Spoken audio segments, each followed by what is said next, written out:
সালাতে দোয়া কবুল হয়। সালাতে দোয়া কবুলের 3 জায়গা। একটা হচ্ছে তাকবীরে তাহরিমার পরে আমরা সানা পড়ি না, আমরা তো একটা পড়ি।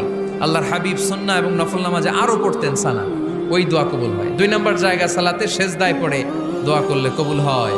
আকরাবু মা ইয়াকুনুল আবদু মির রাব্বিহি ওয়া হুয়া সাজিদ ফাকসিরু ফিহি দুআ। বান্দা যখন সেজদায় লুটিয়ে পড়ে, বান্দা আল্লাহর সবচেয়ে কাছে চলে যায়।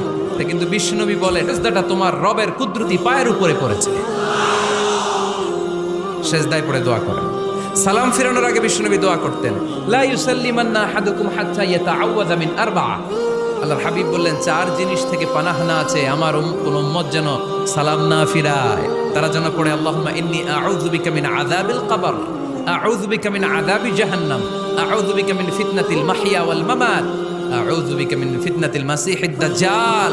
আল্লাহ কবরের আযাব থেকে বাঁচাও, আল্লাহ জাহান্নামের আগুন থেকে বাঁচাও, আল্লাহ জীবন